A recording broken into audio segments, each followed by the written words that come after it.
disciples transforming lives. Saudara, sepanjang hari ini saya akan mengajarkan seri pengajaran kitab Filipi.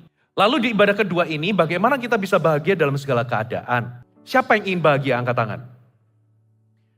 Saudara, ironisnya banyak orang mencari bahagia tapi menjadi frustasi karena mereka tidak bisa menemukan kebahagiaan.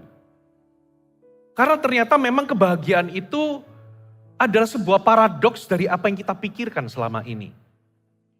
Ada beberapa prinsip kebenaran tentang kebahagiaan. Prinsip pertama adalah ternyata kebahagiaan itu tidak dicari. Tapi kebahagiaan itu kita ciptakan. Karena semakin Anda mengejar mencari kebahagiaan, Anda makin gak bahagia. Karena ternyata kebahagiaan itu harus kita ciptakan. Itulah sebabnya kebahagiaan itu adalah pilihan. Ini tema khotbah besar kita. Saudara gak bisa salahkan orang lain atau keadaan menjadi penyebab mengapa Anda bahagia, mengapa Anda tidak bahagia. Karena Anda bahagia atau tidak, itu seperti yang Anda pilih. Kita bisa menciptakan kebahagiaan kita dari pilihan-pilihan yang kita putuskan. Dari pilihan-pilihan yang kita pilih, saudara. Karena kebahagiaan itu tidak bisa dijadikan sebagai tujuan. Karena kebahagiaan itu adalah hasil. Itu adalah sebuah akibat, bukan penyebab. Kita bahagia ketika kita ini memilih hidup benar, berpikir benar, bertindak benar. Itulah sebabnya semakin Anda menjadikan bahagia itu adalah sebuah tujuan yang Anda kejar, maka semakin Anda tidak bahagia. Mengapa? Karena kita itu punya sifat yang namanya selfish atau egois. Ketika Anda menjalani atau ketika Anda menjadikan kebahagiaan itu tujuan, Anda akan hidup dengan egois.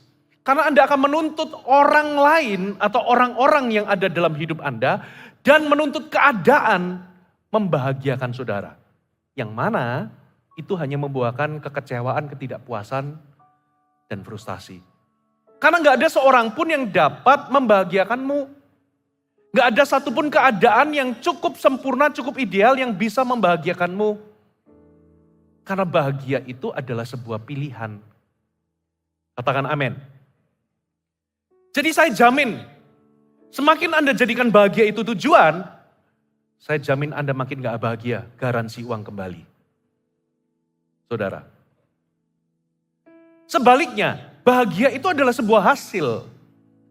Hasil dari Anda memilih untuk berpikir benar, bertindak benar, dan hidup benar. Dan itu adalah hasil atau akibat. Saudara, kebahagiaan yang didasarkan atas kejadian yang sesaat, itu tidak bertahan lama. Contoh, tadi pagi saya kasih contoh. Anda itu dari sejak kecil kepengen pergi yang namanya ke Amerika. Gak keturutan sampai gede Anda kumpulkan uang, satu titik keturutan Anda pergi berlibur ke Amerika selama 2 minggu. Sepanjang di Amerika Anda merasa bahagia. Anda pergi ke Disneyland, Anda pergi ke tempat-tempat rekreasi di Amerika, Anda foto-foto, Anda merasa bahagia. Tapi begitu pulang ke Indonesia dan melihat berapa uang yang Anda habiskan, tiba-tiba rasa bahagia itu lenyap seketika. Karena kebahagiaan Anda didasarkan atas kejadian yang sesaat atau sementara. Makanya gak bertahan lama. Tapi kebahagiaan yang didasarkan atas Anda membiasakan untuk melakukan sesuatu yang benar. Karena Anda membiasakan untuk berpikir benar. Seperti kata firman, kebiasaan-kebiasaan itu akan mendatangkan kebahagiaan dan kebahagiaan itu akan lebih bertahan lama. Coba kita buka satu ayat Yakobus pasal pertama sebagai pembuka. Ayat yang ke-25 dikatakan begini. Barang siapa meneliti hukum yang sempurna yaitu firman Allah. Yaitu hukum yang memerdekakan orang dan ia bertekun di dalamnya. Bertekun untuk apa? Bukan hanya mendengar untuk melupakan tetapi sungguh-sungguh melakukan. Ia akan apa saudara? Berbahagia oleh perbuatannya. Jadi Bapak Ibu ternyata Banyak orang itu masuk dalam jebakan kalau dan maka. Kalau aku lebih kaya maka aku bahagia. Kalau aku, bagi yang single, punya jodoh maka aku bahagia. Kalau aku punya pasangan yang seperti ini maka aku bahagia. Kalau aku punya jabatan tinggi maka aku bahagia. Justru malah gak bahagia. Contoh, aku mau lebih kaya sampai di titik itu, di level itu. Kecenderungan kita begitu kita nyampe, kita pengen lebih kaya lagi untuk bahagia. Di sini kita gak puas. Aku harus lebih kaya lagi. Saudara, itu adalah jebakan. Tapi kebenarannya adalah kebahagiaan itu justru Anda peroleh ketika Anda tekun membiasakan diri berpikir benar, bertindak benar, dan hidup benar seperti yang Firman lakukan. Firman katakan. Katakan amin. Jadi Anda bisa bahagia sekarang juga di level manapun Anda berada, apapun kondisi dan keadaan hidup Anda. Katakan amin. Karena bahagia adalah pilihan. Jangan terjebak dengan jebakan kalau dan maka. Nah, ada beberapa hal yang membuat orang itu bisa merasa tidak bahagia, tercuri kebahagiaannya. Yaitu ketika kita menghadapi yang namanya persoalan atau kesulitan.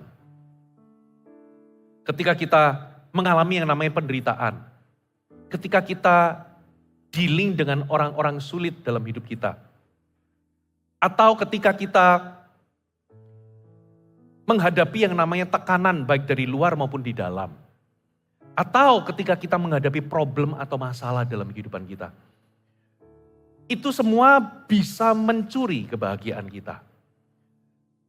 Tapi hari ini kita akan belajar dari Filipi pasal yang kedua. Filipi pasal yang kedua. Saya akan lanjutkan. Filipi pasal 1. Kalau tadi saya baca dari ayat pertama sampai ayat yang ke-11. Sekarang saya akan lanjutkan pasal pertama ayat 12 sampai ayat yang ke-26. Judul perikopnya kesaksian Paulus dalam penjara. Saudara, kita Filipi ini kenapa luar biasa dan dahsyat? Karena berisi mengenai banyak kalimat aku bersukacita senantiasa, bersukacita. Dan itu dituliskan bukan dalam keadaan Paulus itu baik-baik saja. Tapi Rasul Paulus pada waktu itu pergi ke Roma karena dia punya impian besar ke Roma, tapi di situ dia difitnah, lalu dia dianggap mengacaukan kota dengan ajarannya sehingga dia ditangkap, dibawa ke Kaisaran Nero pada waktu itu. Dia dipenjara kurang lebih 2 tahun sekian, 2 tahun lah anggap. Menunggu hasil keputusan dia itu mau dieksekusi apa. Terburuknya adalah dia dieksekusi mati. Jadi dia menunggu digantung di dalam penjara tanpa kejelasan.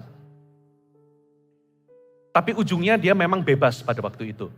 Nanti waktu dia dipenjara untuk kedua kalinya, Paulus itu rata-rata kurang lebih dipenjara 3 kali. Baru yang terakhir itu dipenjara ketiga kali itulah dia dihukum mati. Ini adalah pemenjaraan dia pertama. Saudara. Nah di dalam penjara itu, dia menuliskan, waktu dia di Roma itu, dia menuliskan beberapa kitab.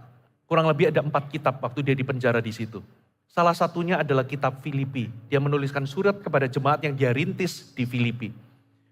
Kota Romawi dengan Filipi itu beda pulau, jaraknya kurang lebih seperti Jakarta ke Bali lah.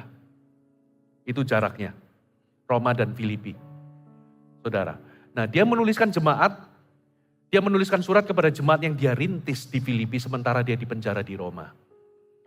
Dan Bapak Ibu, di situ dia menuliskan banyak rahasia yang bisa memberikan kita jawaban bagaimana sih kita itu bisa bahagia di dalam segala keadaan termasuk ketika kita ada dalam keadaan yang tidak baik.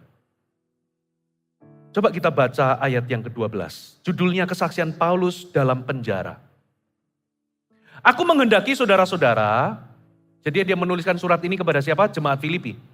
Supaya kamu tahu, katakan kamu tahu. Bahwa apa yang terjadi atasku ini, yaitu dia di penjara, justru telah menyebabkan kemajuan Injil. Sehingga telah jelas bagi seluruh istana dan semua orang lain, bahwa aku dipenjarakan karena Kristus. Jadi gara-gara dia dipenjara, seluruh istana dan semua orang yang lain yang ada di Roma jadi tahu nama Yesus. Ayat 14, dan kebanyakan saudara dalam Tuhan, murid-murid Yesus atau gereja, saudara dalam Tuhan, justru malah telah beroleh kepercayaan atau confidence karena pemenjaraanku ini. Untuk bertambah berani berkata-kata tentang firman Allah dengan tidak takut.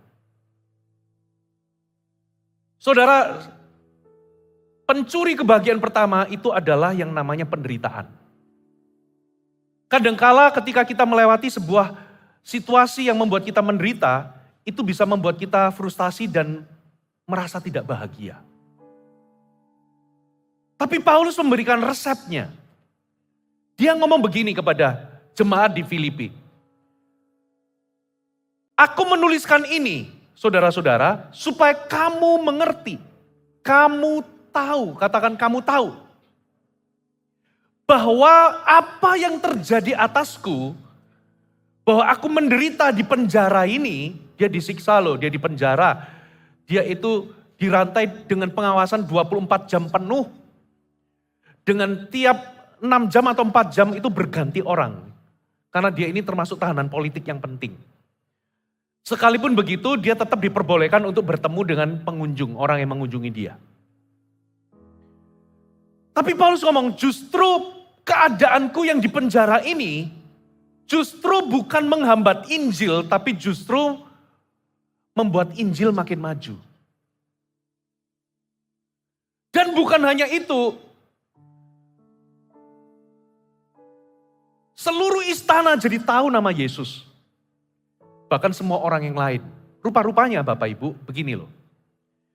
Pergi ke Roma itu adalah impian terbesarnya Paulus. Karena apa? Roma itu seperti kota Jakarta gitu loh. Itu ibu kota, itu kota yang merupakan kalau dia bisa menangkan Roma, dia bisa beritakan Injil di Roma, maka seluruh wilayah Kekaisaran Romawi, seluruh dunia itu akan menerima Injil. Ini adalah daerah yang strategis. Bahkan dia berharap dia itu bisa berkhotbah di Kolosium. Memberitakan Injil di situ.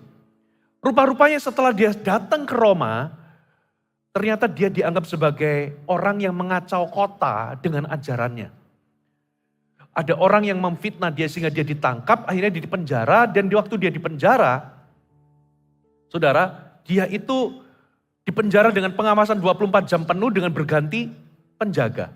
Namanya Rasul Paulus, penjaganya juga mungkin diberitakan Injil. Bayangkan kalau tiap orang ganti orang, ada 4.360 penjaga yang shift berganti selama 2 tahun. Belum lagi banyak orang-orang penting yang mengunjungi dia. Gara-gara dia di penjara, menurut sejarah, literatur mengatakan bahwa banyak kerabat dari kekaisaran justru kenal Injil jadi Kristen. Dan banyak orang-orang yang mengunjungi dia termasuk penjaga-penjaga, namanya Rasul Paulus, gak bisa dibelenggu, siapapun yang ditemui di penjara, dia beritakan Injil.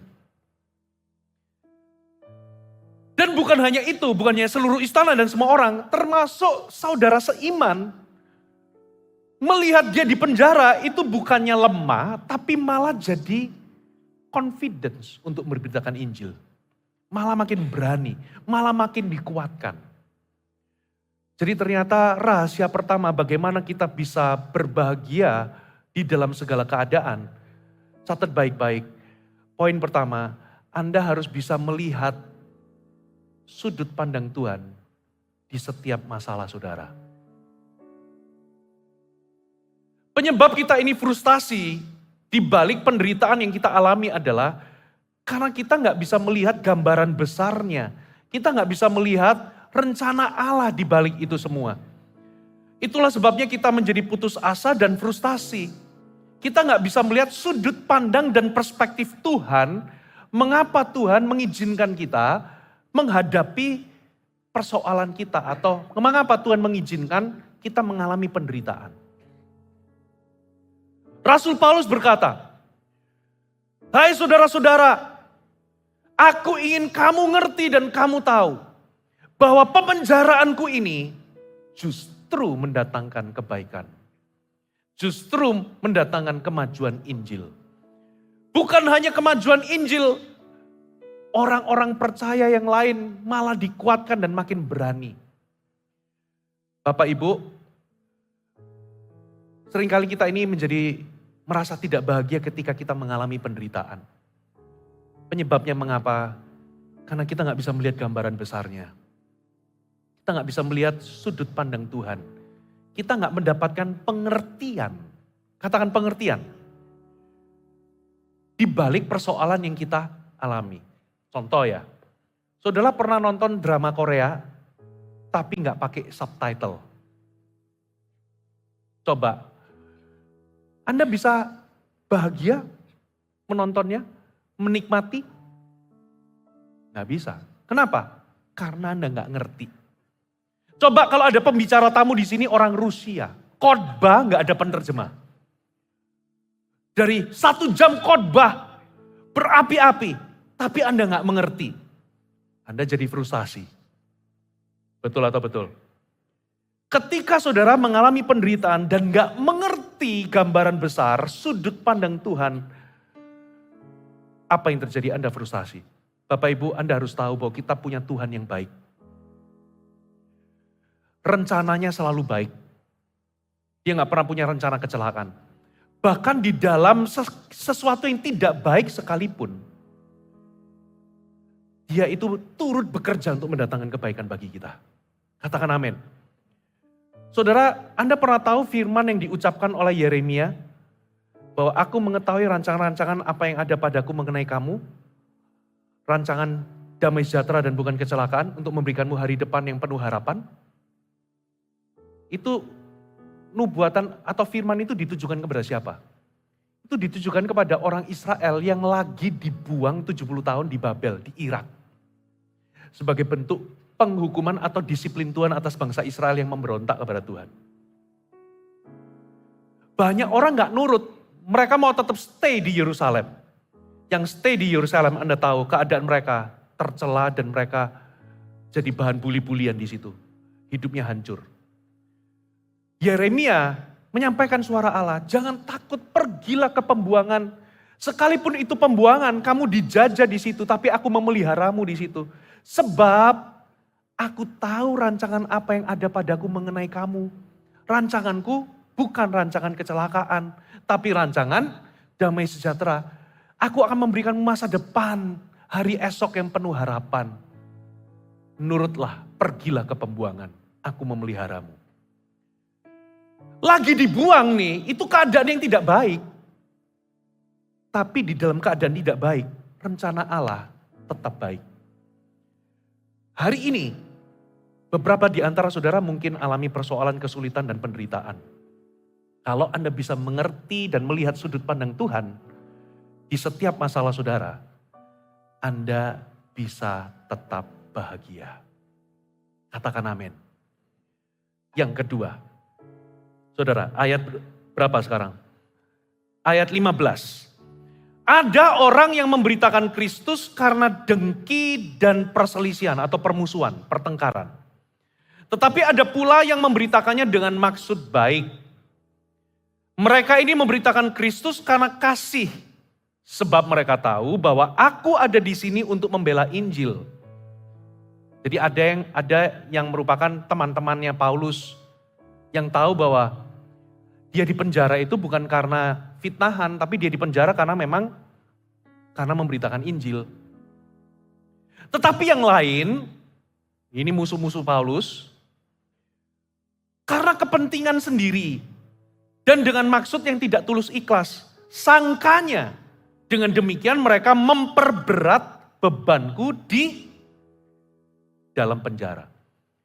Jadi ada orang-orang itu memberitakan Injil, Tapi maksud palsu bukan dengan ikhlas. Supaya apa? Supaya kota menjadi makin kacau sehingga Rasul Paulus ini tambah berat hukumannya di penjara. Karena ada musuh-musuh atau penentang-penentang yang ingin Paulus itu bukan hanya jatuh tapi sekaligus ketimpa tangga. Tapi coba lihat ayat 18. Apa respon Paulus? Kita baca sama-sama ya, 1, 2, 3. Tetapi tidak mengapa. Sampai sini. Luar biasa Paulus. Dia berkata, tetapi tidak mengapa. Sebab bagaimanapun juga Kristus diberitakan baik dengan maksud palsu maupun dengan jujur. Tentang hal itu, lihat. Aku bersuka cita. Loh ini difitnah, di penjara. Malah ada orang-orang yang musuh-musuh di luar itu melakukan sesuatu untuk memperberat hukumannya. Membuat situasi makin keruh. Tapi dia ngomong, gak apa-apa.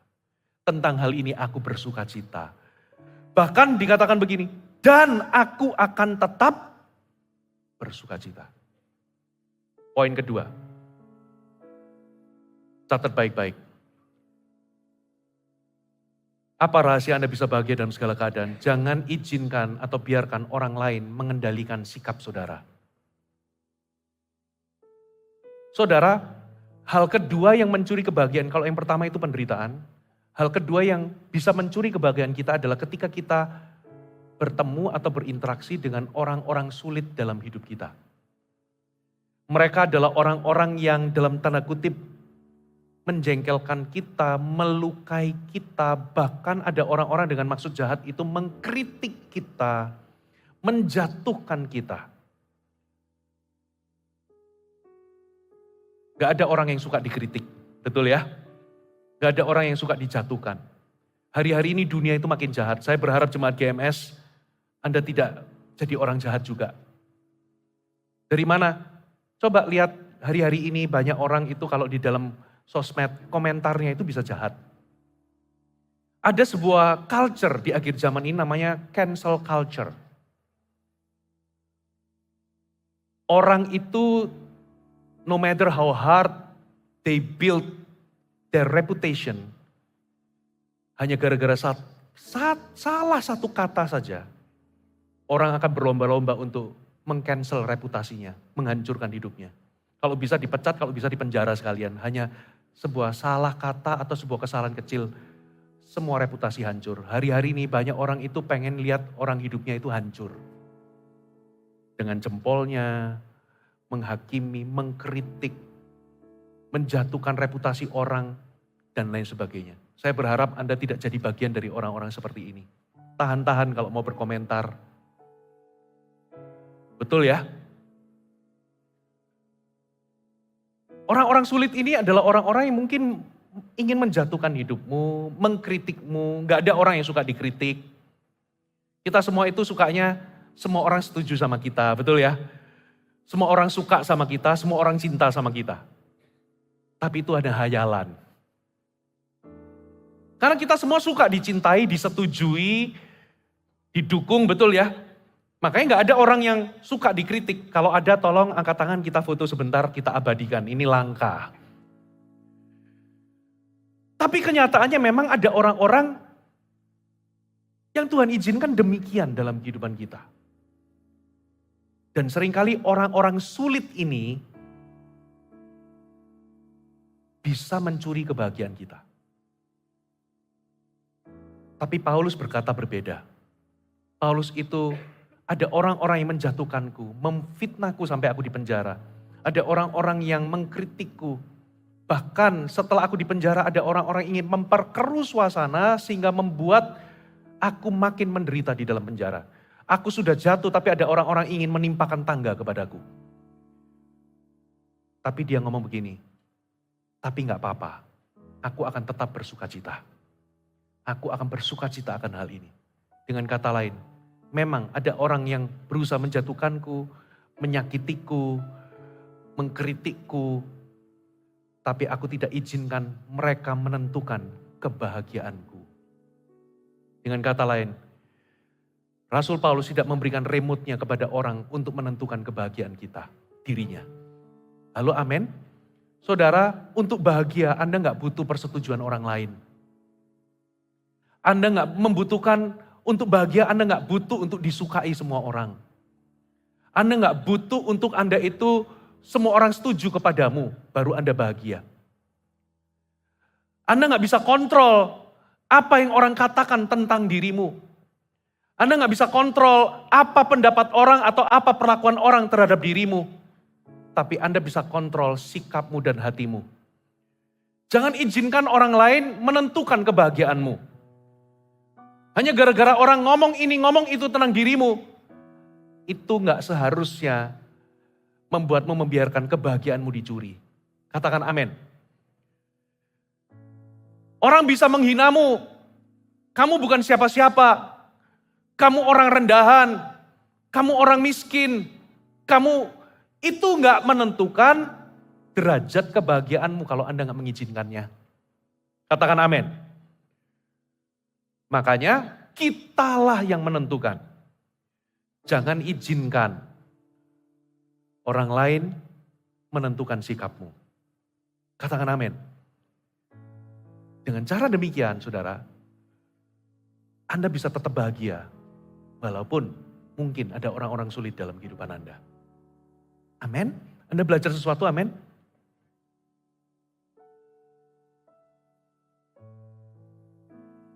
Matius pasal yang kelima, ayat 11 sampai 12. Matius 5 ayat 11 sampai 12. Berbahagialah kamu jika karena aku kamu dicela dan dianiaya. Kepadamu difitnahkan segala yang jahat. Bersukacita dan bergembiralah karena upahmu besar di sorga. Sebab dengan demikian telah dianiaya juga nabi-nabi sebelum kamu. Di Filipi 1 tapi lompat di ayat 29. Sebab kepada kamu dikaruniakan bukan saja untuk percaya kepada Kristus, melainkan juga untuk menderita untuk Dia. Bisakah kita ini bahagia di dalam penderitaan?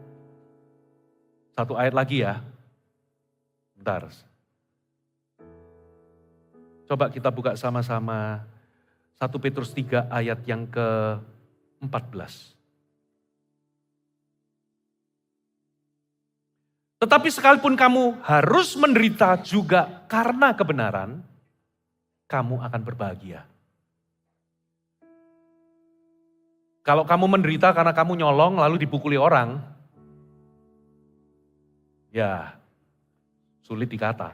Tapi ini menderita, tapi Anda nggak buat salah. Tapi Anda difitnah, ada orang-orang sulit.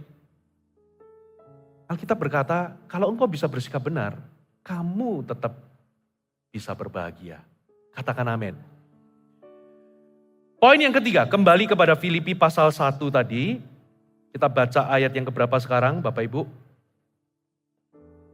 Ayat yang ke-19. Tapi saya baca kalimat terakhir dari ayat 18 dulu, kalimat terakhir. Dan aku akan tetap bersukacita, ayat 19, karena aku tahu. Tahu apa? Bahwa kesudahan semuanya ini ialah keselamatanku atau kebebasanku dari penjara. Oleh doamu dan pertolongan roh Yesus Kristus. Jadi Rasul Paulus berkata demikian. Aku akan tetap bersukacita sekalipun aku ini menderita dalam penjara. Ada orang-orang yang ingin memperberat hukumanku. Ada orang-orang sulit. Tapi aku akan tetap bersukacita karena aku tahu bahwa kesudahan semuanya ini adalah aku bebas dari penjara. Karena apa? Karena doamu dan karena pertolongan roh atau pertolongan Tuhan. Poin yang ketiga, bagaimana Anda bisa bahagia dalam keadaan walaupun tidak baik. Yaitu Anda percaya bahwa Tuhan akan menyelesaikan segala persoalanmu. Apa yang membuat orang tidak bahagia di dalam penderitaan atau dalam persoalan? Karena dia nggak bisa melihat ada campur tangan Tuhan dalam hidupnya. Makanya dia putus asa, dia menjadi frustasi, dan dia menjadi tidak bahagia. Bapak Ibu, selama masih ada Tuhan, masih ada harapan. Selama masih ada Tuhan, masih ada mujizat. Selama masih ada Tuhan, hidupmu aman. Itu sebabnya ketika Anda menderita, ketika Anda dalam persoalan, Anda dalam kesulitan, Anda tidak boleh kehilangan iman. Sama seperti Daud, dia menguatkan kepercayaannya kepada Tuhan ketika dia dalam keadaan terjepit. Dan disitulah Tuhan berkata kejar, dan dia mengejar, dan dia bisa dapatkan Tuhan menolong dia dalam persoalannya. Selama kita ada dalam persoalan, kalau Anda tidak punya iman, gak ada pengharapan, disitulah Anda putus asa, Anda gak bisa melihat ada jalan keluar. Di situ Anda frustasi dan Anda merasa tidak bahagia. Tapi kita bisa berbahagia walaupun keadaan kita gak baik. Karena Anda percaya bahwa Tuhan akan menyelesaikan persoalan Anda. Kita menjadi frustasi karena kita menyangka bahwa kitalah yang harus menyelesaikan segalanya. Tanpa pertolongan Tuhan. Ketahuilah bahwa Tuhan tidak pernah membiarkan kita sendiri. Bahkan dikatakan dalam kitab Filipi, pasal yang keempat, segala perkara dapat aku tanggung di dalam Dia yang memberikan kekuatan kepadaku. Berarti Tuhan selalu akan menguatkan kita. Itu adalah pekerjaan yang tanpa henti, continue. Selama ada Tuhan, masih ada harapan. Ada amin? Apa situasi mustahilmu? Beberapa itu masalah pernikahan. Konflik yang gak berhenti sehingga Anda gak merasa ini bisa ada jalan keluar. Di situ Anda merasa gak bahagia. Selama masih ada Tuhan, pernikahanmu bisa diselamatkan, bisa dipulihkan. Anda dealing dengan apa? Dengan anak yang mungkin lagi bermasalah. Selama masih ada Tuhan, itu bisa dipulihkan. Masalah keuangan atau apa? Saya nggak mengerti apa situasi mustahilmu. Selama Anda bisa punya iman, imanmu tetap menyala. Bapak Ibu, Tuhan akan bekerja menyelesaikan persoalan Anda. Dan Anda tahu, Rasul Paulus bebas. Walaupun dia harus menunggu 2 tahun. Tapi pemenjaraan pertama, dia tidak dijatuhi hukuman mati. Saudara. Yang terakhir, kita baca ayat yang keberapa ini sekarang? 20 sampai ayat yang ke-26. Sebab yang sangat kurindukan dan kuharapkan ialah bahwa aku dalam segala hal tidak akan beroleh malu, melainkan seperti sejak awal atau sedia kala. Demikian pun sekarang, Kristus nyata dimuliakan dalam tubuhku, baik oleh hidupku maupun oleh matiku. Jadi dia ini yang dia rindukan dalam hidupnya itu satu, dia ingin memuliakan Tuhan. Baik dalam hidupnya maupun matinya. Karena bagiku hidup adalah Kristus. Dan mati adalah keuntungan.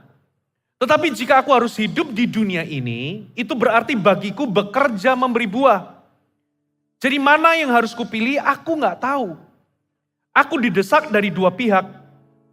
Aku ingin pergi dan diam bersama-sama dengan Kristus. Dia sih pengennya pulang. Karena apa? Daripada aku di bumi menderita, di penjara, dianiaya. Kalau aku pulang ke sorga sekarang, di sorga gak ada air mata. Gak ada masalah, gak ada penyakit. Gak ada penjara, gak ada penganiayaan. Itu memang jauh lebih baik. Paulus berkata demikian. Tetapi dia ngomong begini. Lebih perlu untuk tinggal di dunia ini karena siapa? Kamu jemaat. Dan dalam keyakinan ini tahulah aku akan tinggal dan akan bersama-sama lagi dengan kamu sekalian. Supaya kamu makin maju dan bersukacita dalam iman. Jadi dia yakin bahwa aku akan bebas dari penjara. Dan aku akan melayanimu kembali, membangun imanmu. Supaya kamu makin maju. Sehingga kemegahanmu dalam Kristus Yesus makin bertambah karena apabila aku kembali kepada kamu, hai jemaat Filipi. Apa yang membuat Paulus berbahagia? Poin yang keempat, karena Paulus nggak fokus kepada masalahnya, tapi Paulus fokus sama tujuan hidupnya. Saudara, masalah bisa mencuri kebahagiaan atau sukacita dalam kehidupan kita. Tapi kalau fokus kita itu bukan lagi ke masalah, tapi fokus kepada tujuan hidup kita. Apa sih tujuan hidup Paulus? Dia ingin memuliakan Allah di dalam hidupnya. Baik oleh tubuhnya, melalui hidupnya maupun matinya. Itu tujuan hidupnya. Lalu dia ngomong, bagiku hidup adalah Kristus. Mati adalah keuntungan. Banyak orang itu mencari bahagia di tempat yang salah. Banyak orang itu berkata, hidup itu kekayaan. Hidup itu hiburan, pleasure, kesenangan. Hidup itu dapat gaji yang tinggi. Banyak orang mencari bahagia itu dengan jabatan tinggi, gaji tinggi, hiburan, kesenangan, kekayaan. Bukan berarti Anda nggak boleh kaya. Bukan berarti Anda nggak boleh memiliki kesenangan. Bukan berarti Anda nggak boleh punya jabatan tinggi atau gaji tinggi. Tapi itu bukan sumber kebahagiaan atau sumber sukacita. Ternyata kebahagiaan itu diperoleh ketika Anda melayani atau memberi. Makanya Paulus berkata, bagiku hidup adalah Kristus. Mati adalah keuntungan. Kalau aku harus hidup di dunia ini, bagiku adalah bekerja untuk memberi buah. Jadi tujuan hidup Paulus itu memuliakan Tuhan dengan cara melayani Tuhan. Lalu bagaimana dia melayani Tuhan yang gak bisa dia lihat? Yaitu dengan cara melayani manusia. Lebih baik aku sih kalau mau egois, kata Paulus. Kalau aku itu mau berpusat atau fokus kepada diriku, lebih baik bagiku pulang ke sorga, di situ gak ada penderitaan. Tapi lebih perlu untuk aku tinggal di dunia ini. Karena kamu. Fokusnya bukan lagi ke dalam, tapi fokusnya ke siapa? Keluar. Jadi rupa-rupanya rahasia bahagia itu bukan mendapatkan lebih kesenangan, lebih kekayaan, lebih jabatan, no. Tapi rahasia bahagia adalah ketika Anda lebih lagi melayani. Lebih lagi memberi. Fokusnya bukan ke dalam, tapi fokusnya memberi atau keluar. Ternyata rahasia hidup yang memuaskan dan bahagia itu adalah melayani. Banyak orang itu mencari bahagia ke tempat yang salah. Saudara, coba ya, coba. Kalau Anda itu mencari bahagia dengan mengisi kesenangan, mengisi kesenangan, mengisi. Anda akan tambah jadi orang yang makin sulit dibahagiakan. Contoh saya mau kasih contoh. Kalau Anda sudah terbiasa makan wagyu grade-nya yang paling tinggi enak, Anda akan sulit bahagia kalau makan empal. Betul nggak? Makan steak yang biasa, jadi kurang puas. Jadi sulit dibahagiakan dengan daging biasa. Karena Anda sudah terbiasanya. Nah kalau Anda fokusnya ke dalam, tahu orang yang high maintenance, orang yang sulit dipuaskan, disenangkan, itu high maintenance. Saudara, beda sama mungkin anak renang-renang, anak kecil renang-renang di pinggir sawah, mereka bisa bahagia. Makanya kunci untuk bahagia itu fokusnya bukan ke sini, tapi fokusnya melayani, memberi. Ini adalah tipe orang yang datang ke ruangan ini, bukan cari untuk siapa yang bisa layani aku, memuaskan aku. Tapi orang yang datang ke ruangan ini, dia cari siapa yang bisa aku tolong, siapa yang bisa aku bantu, siapa yang aku bisa layani. Mereka inilah orang-orang yang lebih bahagia. Bapak Ibu, Paulus berkata, bagiku bekerja dalam memberi buah. Memberi, bukan dilayani atau apa yang aku bisa dapatkan, tapi memberi buah. Saudara, Tuhan itu memberikan kita berkat, karunia, talenta, bakat. Itu bukan untuk kita sendiri. Buah itu bukan untuk pohon, buah itu untuk orang lain. Katakan amin. Semua karunia Anda, talenta. Kalau Anda punya suara bagus, pakai dong untuk melayani Tuhan. Kalau Anda bisa menari, dancing, jadilah dancer di dalam acara-acara kita. Pastor Fuji, saya nggak punya suara bagus, Anda bisa jadi usher. Modalnya apa? Ramah, tahan banting. Dimarahin orang tetap senyum, shalom. Bapak bisa pindah sebentar, suruh pindah aja ngerepotin. Anda tetap senyum, nggak apa-apa, Bu, apa yang bisa. Dimarah-marahin, modalnya nggak perlu suara bagus. Modalnya adalah tahan hati, makanya Anda harus hargai asyir-asyir kami. Amin. Jangan ketus-ketus sama mereka. Mereka nggak dibayar loh. Modalnya cuma murah senyum dan ramah. Amin. Tapi Pastor Fuji, saya ini logat saya itu endingnya selalu naik. Alis saya itu juga naik. Saya senyum pun dikira marah. Anda bisa jadi pendoa. Karena nengking setan itu gak perlu ramah. Halo amin. Iblis keluar. Kalau Anda sering disalah mengerti, gak usah jadi asyir, jadi pendoa. Kalau Anda punya suara bagus, jadilah worship leader, singers. Tapi kalau suara Anda memang sulit untuk pas, jadilah pendoa saja. Anda harus tahu pendoa kita dahsyat loh. Saudara, satu kali saya pernah saudara di GMS Bekasi. Baru dibangun, baru direnov-renov, ternyata ruangan doanya itu persis di sebelah ruangan green room pembicara. Dan Anda harus tahu kalau pendoa berdoa itu radikal. Pemimpin doanya, pemimpin menara doanya, itu sudah mencoba dominan untuk menyanyi sesuai dengan nada. Yang lain, nadanya A, ini yang ini G setengah, nggak pas semua. Pemimpinnya coba menyanyi dengan nada yang pas. Yang lain, kenceng dari awal sampai akhir, pakai nadanya sendiri. Saya yang di sebelah mendengar itu, aduh Tuhan. Tapi saudara, mereka itu tetap nyanyi walaupun nggak pas dari awal sampai akhir saudara. Hadirat Tuhannya tetap kenceng, ya doanya tetap berkuasa. Makanya akhirnya memang ruangan doa nggak boleh di sebelahnya ruangan pembicara. Karena apa? Pembicaranya nggak bisa konsen. Mau persiapan denger begini, akhirnya ini salah posisi harus dipindah.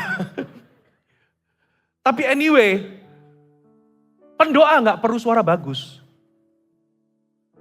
Coba ya, Anda nanti satu kali kalau pendoa-pendoa nyanyi, beda kalau pelayan Tuhan pujian penyembahan nyanyi. Kalau pelayan Tuhan nyanyi itu bisa ada suara 1, 2, 3, harmoni gitu. Tapi kalau pendoa saudara, berantakan saudara. Tapi hadirat Tuhannya tidak kalah kenceng. Karena Tuhan lihat hati bukan suara. Nah sekalipun demikian kalau Anda memang nggak semua orang bisa menyanyi ya jangan jadi penyanyi. Di depan sini bisa jadi pendoa. Tapi siapapun kita pasti punya talenta yang kita bisa berikan. Untuk apa? Memberi buah. Amin.